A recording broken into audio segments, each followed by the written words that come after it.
আছে ঈশ্বর জন্মে না, বলছে তো বাবা। ঋগ্বেদে আছে ঈশ্বর জন্মে না, ঈশ্বর মরে না, এই তো। এখন দাদা শিষ্যর সাথে গান পাল্লা কি দেব?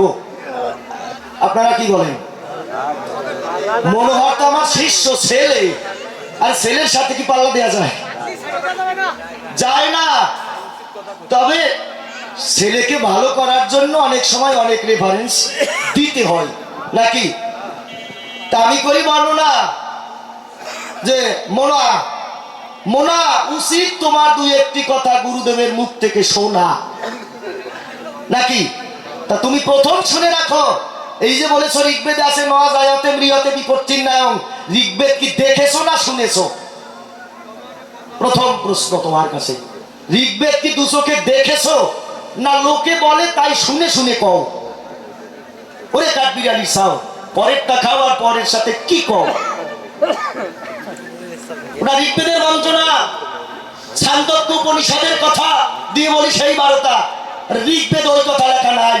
যদি পারো পরের আসলে দেখাইও, আন্দাজে কও কেন?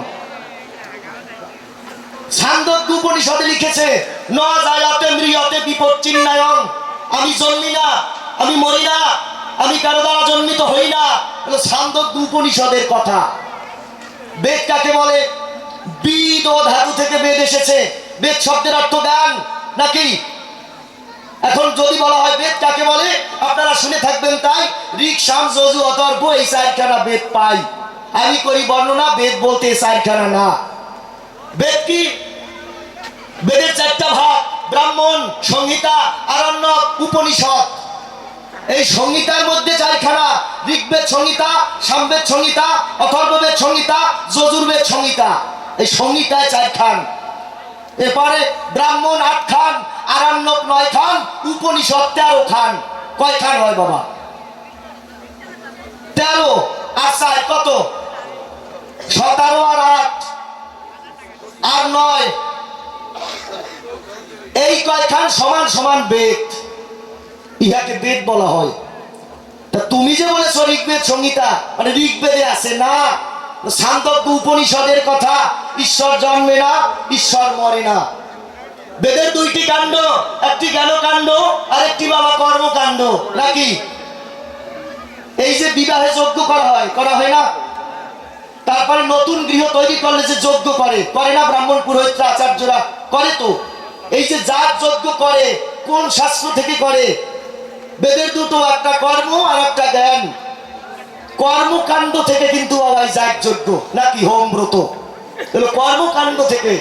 জ্ঞানকাণ্ডের কথা না, জ্ঞানকাণ্ডে হলো উপনিষদ, ভগবানকে পাওয়ার পথ, জ্ঞানকাণ্ড। আর এই কর্মকাণ্ড হলো কর্মের বন্ধন নাকি? না ভুল বলতেছি? এখন ঈশ্বর ভগবান সাকার হতেই পারে না, সে হলো নিরাকার, এই তো কথা। কিন্তু বাবা যদি কেউ শাস্ত্রের একটা শ্লোক পড়ে, লীলামৃতে দাদা 250 পৃষ্ঠা তো নাকি? 250 পৃষ্ঠা না? 250 পৃষ্ঠা থেকে যদি একটা পৃষ্ঠা একটা লাইন কেউ পড়ে, যদি ভাবে যে সব পড়া হয়ে গেছে, হবে? হরিসঙ্গীতে কতগুলো গান, একটা গান বা 2-5টা গান দেখে যদি বলে যে অশ্বিনী বিষয়ে মাপা হয়ে গেছে, কি হবে? কোরআনে 6666টি আয়াত। কি মুসলমান ভাই মিথ্যা বলছি? 6666টি আয়াত কোরআনে। যদি দুটো একটা পড়ার পরেই যদি ভাবে যে কোরআন মনে হয় হয়ে গেছে, হবে? হবে না। তা উপনিষদে লেখা আছে ঈশ্বর জন্মে না মরে না, ঠিক। ছান্দোক্য উপনিষদে। অন্যান্য উপনিষদে কি কয়? এক হই ভূস্বাম, আমি একা আছি, বহুত্বে বিকাশ হব। বোঝো ও মোনা, কান পরিষ্কার করে শোনো। এক হই ভূস্বাম, আমি একা আছি, এক ব্রহ্ম দ্বিতীয় নাস্তি, কথাটা ঠিক। আমি একা আছি, বহুত্বে বিকাশ হব, আমার একটা জায়া হোক নাকি? আত্মৈব ইদম অগ্রভাসিতে কয়ব ন শৈব, এই যে শ্লোক নাকি? এই যে মন্ত্র, তোমার কি এই মন্ত্র কর্ণকুহরে একদিনও যায়নি বাবা? যদি না যায় তাহলে শুনে রাখো, ঈশ্বর ইচ্ছা যদি করে তাহলে সাকার মূর্তি ধরে, আর যদি ইচ্ছা করে আমি নিরাকারে থাকবো, কোনো অসুবিধা হবে না, সেটা তার ইচ্ছা নাকি? না ভুল বলতেছি বাবা? আপনারা আমার একটা সহজ কথা নেবেন, ঈশ্বর সর্বশক্তিমান, গড ইজ সুপ্রিম পাওয়ার, এ কথা তো সবাই বলে। তা সে যদি সুপ্রিম পাওয়ার হয়, সে যদি সর্বশক্তিমান হয়, তাহলে সে যদি একটা মানুষের রূপ, একটা পাখি, একটা পশুর রূপ যদি না ধরতে পারে, তাহলে তার একটা গুণ কম আছে। বলেন আপনারা, যদি কথা যুক্তি না হয় বলেন বাবা। সে যদি মানুষ রূপে না আসতে পারে, সে কি করে সর্বশক্তিমান হয়? তার গুণ একটা কম আছে। তা গড ইজ সুপ্রিম পাওয়ার, তার যা ইচ্ছা সে হতে পারে, যা ইচ্ছা তাই করতে পারে। তুমি মনে আমার কথা নিও, একবার পরিষ্কার করে শুনে নিও। এরপরে যদি আরেকটু নিচে আসি, 18 পুরাণের মধ্যে সর্বশ্রেষ্ঠ বললেও ভুল হয় না, যে কথা বৈষ্ণবেরা সবাই স্বীকার করে, ভাগবত নাকি? ভাগবতে লেখা আছে লীলয়া ব্যাপী যুজ্যের নির্গুণস্য গুণা ক্রিয়া। তো এক শাস্ত্র বলছো, শুনে রাখো শাস্ত্র, লীলয়া ব্যাপী যুজ্যের নির্গুণস্য গুণা ক্রিয়া। আমি নিরাকার, আমি নির্গুণ, আমি সগুণেও হতে পারি। এরপর ব্রহ্মবৈবর্ত পুরাণে কি কয়? নির্গুণাস্য নিরাকার ও সগুণ স্বয়ং, আমি সগুণে, আমি স্বয়ং আসি। এরপরে জগৎগুরু শঙ্করাচার্য, কলিযুগের গুরু নাকি দাদা, সে কি কয়? ইস্মাত পরমেশ্বর ইস্মাত ঈশাবসা মায়াময়ং রূপং সাধকানুগ্রহত্তকম। যদি সাধক হৃদ মন্দিরে ভগবানের রূপ চিন্তা করে, তাহলে সেই হৃদ মন্দিরে যে চিন্তা করে, চিন্তার ফসল মূরতি সম্মুখে আসতেই পারে। এই জন্য করি বর্ণনা, শাস্ত্র সিদ্ধান্ত শুনে তারপর বলতে হয়। একটা পৃষ্ঠা পড়লে কোনোদিন বই পড়া হৃদয় অঙ্গম হতে পারে না। তুমি একটা শাস্ত্র ধরে বলে গেলে, আমি কয়েকটা রেফারেন্স দিলাম, 5-7টা শাস্ত্রের কথা বলছি। এরপর যদি আরো নিচে আসো বলবো, ব্রহ্ম সংহিতায় ব্রহ্মা বলেছে কি? ঈশ্বর পরম কৃষ্ণ সচ্চিদানন্দ বিগ্রহ অনাদির আদি গোবিন্দ সর্বকারণের কারণম। আছে না বাবা শ্লোকটা? ঈশ্বর হলো কৃষ্ণ, অনাদির আদি নাকি?